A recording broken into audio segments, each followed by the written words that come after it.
So let's read the question. The question says that write the range of the following trigonometric function and the given trigonometric function is tan x. इस question में tan x का range निकालना है. बहुत ही simple सा question है. पहले हम की कॉन्सेप्ट लिख लेते हैं.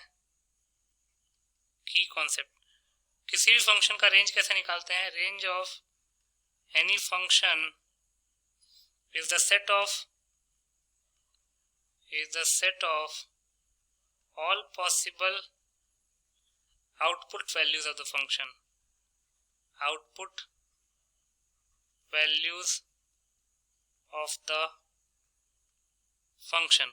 कहने का मतलब क्या है कि किसी भी फंक्शन का रेंज उस फंक्शन का जितना पॉसिबल आउटपुट वैल्यूज है वो कहलाता है. इनपुट आप कुछ भी दीजिए, जो भी आउटपुट आएगा उन सारे आउटपुट वैल्यूज का जो सेट होगा वही रेंज कहलाएगा.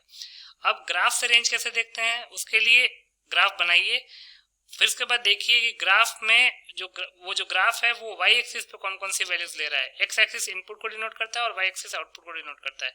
तो वाई एक्सिस पे कौन कौन सी वैल्यूज वो ग्राफ ले रहा है, उन सारी पॉसिबल वैल्यूज का जो सेट होगा वही रेंज कहलाएगा. तो पहले हम, चूंकि tan x का हमको रेंज निकालना, तो पहले हम tan x का ग्राफ बना लेते हैं. तो ये एक्स एक्सिस है, ये वाई एक्सिस है, ये 0 है. तो अगर हम y = tan x का ग्राफ बनाए तो कुछ इस तरीके का आता है.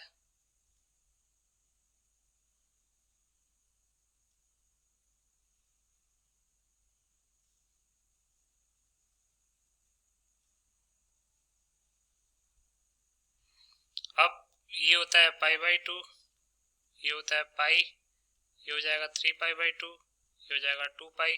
सिमिलरली ये -π/2, ये -π, ये -3π/2, ये -2π.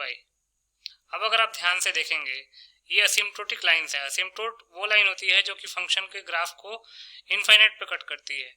तो अगर आप ध्यान से देखेंगे तो इस क्वेश्चन में x की जितनी भी वैल्यूज ये इनपुट एज ए इनपुट ले सकता है ये फंक्शन, उसके करस्पॉन्डिंग जो आउटपुट दे रहा है वो सारी वैल्यूज दे रहा है. क्योंकि ये असिम्प्टोट -इनफाइनाइट तक जाएगा, ये -इनफाइनाइट तक जाएगा, तो ये +इनफाइनाइट तक भी जाएगा. तो इसका मतलब कि -इन्फिनिटी तक भी ग्राफ जा रहा है नीचे और +इन्फिनिटी तक भी ग्राफ जा रहा है नीचे. इसका मतलब कि -इन्फिनिटी से +इन्फिनिटी सारी वैल्यूज दे रहा है ये tan x. तो यहाँ से लिख सकते हैं therefore range of tan x is all real numbers. तो इसलिए लिख सकते हैं hence range of tan x belongs to R. R का मतलब क्या है? Real numbers. So real numbers will be your final answer. I hope you understood it well. Best of luck.